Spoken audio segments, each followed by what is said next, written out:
Dr. Pops in the house. What's up, man?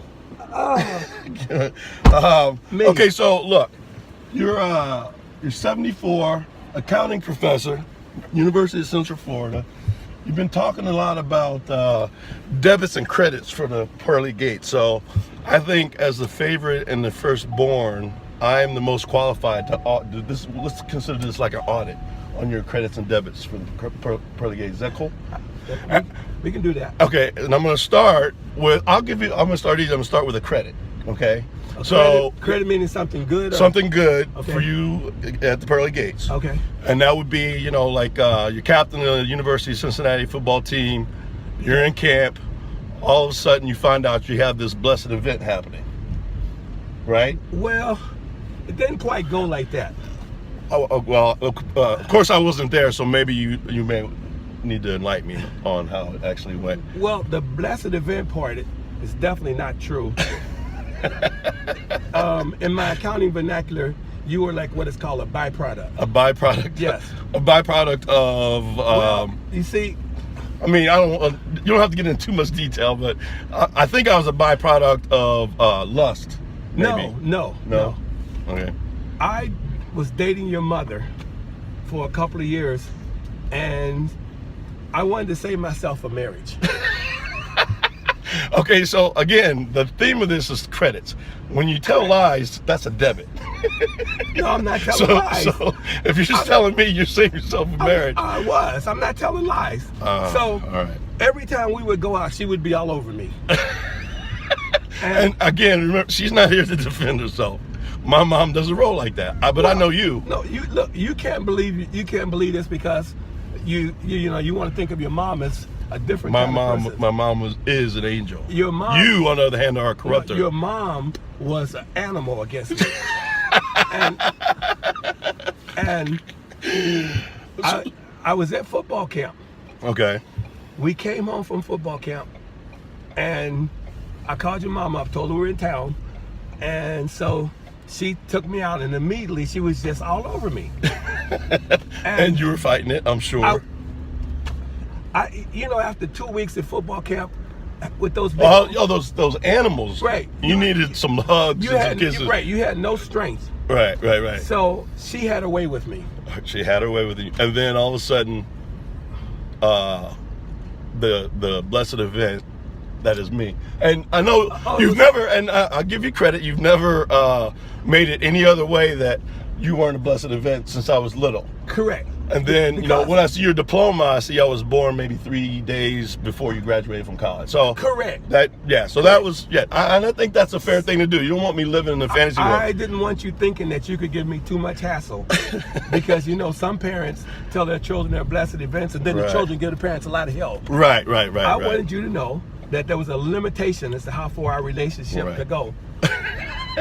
Unless you got really rich, and then I would put up anything that you did. Right. Because you're not. I mean, you're not vain in that way. You're correct. Yeah. Correct. If I was going to be a pro, you would embrace me with all correct. arms. Okay. So now you're like what, 22, and you gotta get a job and. Well, no, it was even worse than that. Your mom, after I came back from camp, your mom was trying to figure out a place to tell me that she was going to have a child. Right. So she took me to a Harry Belafonte concert. And it was like, I was a setup. Because back at that time, Harry Belafonte was the bomb. He was the man, yes. He would come out on stage with that little one-piece thing. His shirt, little onesie. Yeah, his shirt would be zipped down to the belly. He would have muscles, and then he would they like come at me, want to go home. The women would go crazy. They throw pants up on stage and everything. Right. Back in your day, Prince, it would be Prince. Harry with Belafonte, yeah. Right, they take their clothes off and throw them up on Prince. Right. But in my generation, it was the Harry. Black women and white women together. When Harry came out on stage and did it was over. Like coming done. Go home. You might lose your date. What they would do is they would clutch themselves and say, "Oh, he gives me the vapors, clutch my pearls." So she took me to the Belafonte concert, so I'm already feeling vulnerable because Harry's up on stage and all the ladies, the guys that came with the ladies, they might as well not have been there. They're invisible now because it's all about Harry. Yeah. So your mom looked at me and said, "You gonna marry me?" And I said, "Yes, ma'am." So I picked the date. I said, "Well, let me think. December 31st, we'll get married because I get an extra tax deduction." Thinking like an accountant. Yes. Not that you're going to have this wonderful child, but you're going to get a tax write-off. Is that how you were rolling? Well, first of all, we haven't done any DNA testing. Okay, so it hasn't been proven. There's a possibility that we're not related. Like maybe 1/100th of a. No, because here's. So how about the guy? How about the guy at the airport? And I asked him to take a picture. You mean like last year? Last summer, and I said take the picture, and you gave him that line saying the tests aren't back, and he looked at you. He's a foreign dude, he's African, and he said, "Oh no, I see the dimples." Well, okay, I can explain that part. All right. Well, when I was little, I had like 5 brothers. Okay. We had one bedroom that all 6 of us slept in. Right. And when I was little, I had royalty going through my blood, and I knew it.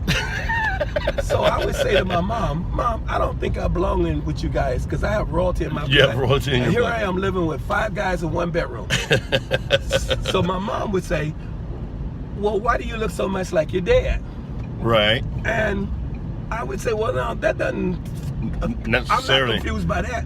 You wouldn't go steal a little white baby try to pretend it was yours. So you went around and found somebody that kind of looked like him and stole me.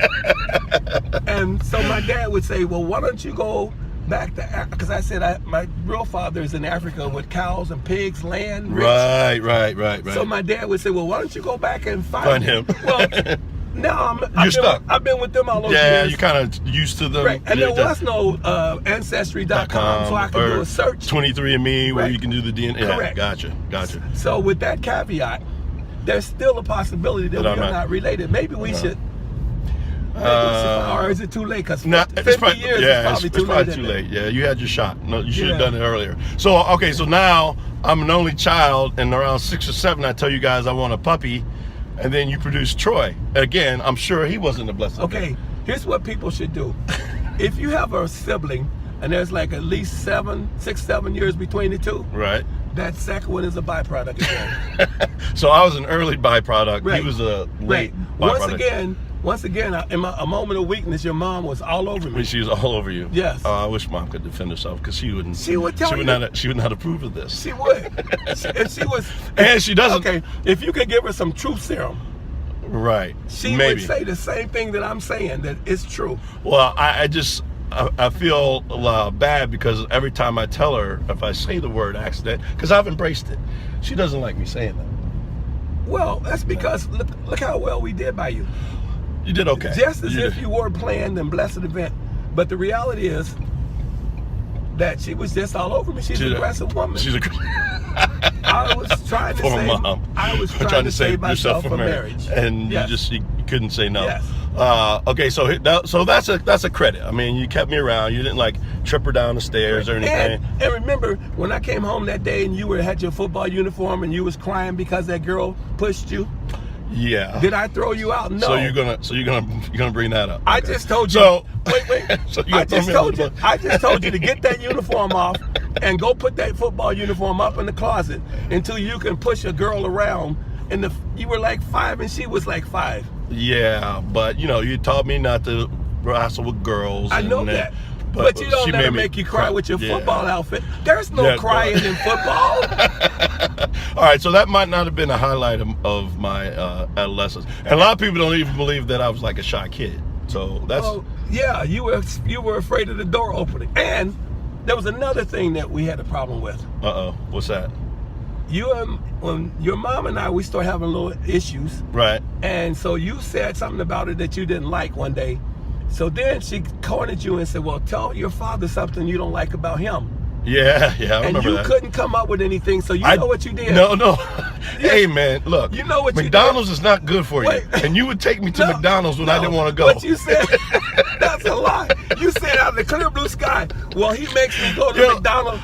he makes me go to McDonald's and eat Big Macs when I don't want to. I stand by that. I would come to the house and you would beg me to take you to the store. I stand by my statement. So you couldn't come up with anything but that. So then you go to sleep, and then at 2 o'clock in the morning, we're still arguing about. Well, he's just telling you he's tired of you doing everything for him. He wants you to tell him no. Stand by and that. I said he didn't have anything else to say, so he threw that out on the table. And now, hey man, it was pressure. What was I gonna do? The pressure was hot. So you tossed me under the bus. Yes, I did. So all right, I'll give you a credit on that because I had no answers for that question, and so I did make it up, and you were right. And if you're wondering why I'm a little off now, what about that younger brother of yours? Well, and this is one thing I was going to bring up. Like, you kind of coasted through my 18 years because I was low maintenance. Yes. Other than that one incident. Yes. But you had to earn your stripes with the middle one and Troy. Yes, the youngest one first. Yes. Yes. I come home from work one day. Remember, we were living in an all-white neighborhood. Yes. In Houston. Yes, I remember. And the lady across the street was helping me because, you know, I was in my single-parent days. Yeah, which is, that's another, that's got to be a credit. A credit, yeah. A man that brings up both of his children, single parent, comes in. Executive, yeah. And big job with mobile. Yes. Taking care of 2 boys. Yes. And moving to a new town. Mm-hmm. Don't know anybody. Right. Raising 2 kids by himself. Right. That's a credit. I'll give you a credit on that one. You get a credit on that one. So then, in this all-white neighborhood, the lady across the street who was helping me in emergencies. Because we had to, Troy couldn't even tell time. We had to tell him when the... I had to tell Troy, be out on the bus when this certain show comes on. So you can catch the bus. So he can catch the bus. Right. Now, I think we would have to report you. Right. Well, the lady called me in, and she said, I'm going to have to turn you over to Child Protective Services because you're leaving this kid at home by himself too much. And I had to explain to her that the lady across the street was helping me. Right. And I would have him in a nursery school and just give me 2 weeks. Right. So after she talked with me, she realized that I really wasn't just a flake. Right. So she gave me the 2 weeks, and then everything worked itself out. When he got out of nursery school, you would go take your bike up to pick him up. Right. So at that point in time, you were responsible. Yes, that's what I'm saying. Low maintenance. Right, low maintenance, because you would pick him up every day from school. Yes. And then I would get home, I'd make the dinner. We had like a little threesome family. We were rolling. Right? Yep. So then the lady calls me up one day and says, across the street, she says, Daryl, she said, there's a problem in the neighborhood. And I said, what's the problem? She said, well, there's a little boy in the neighborhood, and they're calling the people the N-word. And I said, well, he'll have to get used to it. So it'll be the rest of his life. Right, the rest of his life. So he'll just have to get used to it. That's not the worst thing to happen. Right. She said, well, no, it's him. I said, I never heard that story. I said, oh, you mean Troy is using the N-word? Calling the other kids the N-word. She said, yes. I think, oh. What have I done? So what have I done? So I called Troy in the house, and I don't want it to be a big deal. Right. So I said, Troy, I understand that you're calling some of the kids in the neighborhood the N-word. I said, do you know what the N-word means? He said, no, I know it means when people that do something bad. And I'm thinking, Lord, you got a lot of work to do. I got work to do. You got a lot of work to do. And so I said to him, well, Troy, that's not really a nice word to use, so don't call anybody else that word. And he gave me the look like, okay. Right. He's good with it. So now you can see why I might be a little off. You're a little off. With you tossing me under the bus with the McDonald's. Well, that was, I mean, you got to have at least one incident with one kid, but that was kind of lightweight compared to all the low maintenance after that. Like, there was I was cruise control. Correct. You were correct. And so you had to earn the whole dad thing with the other 2. Correct. So, okay, so there's 3 of us, and then all of a sudden,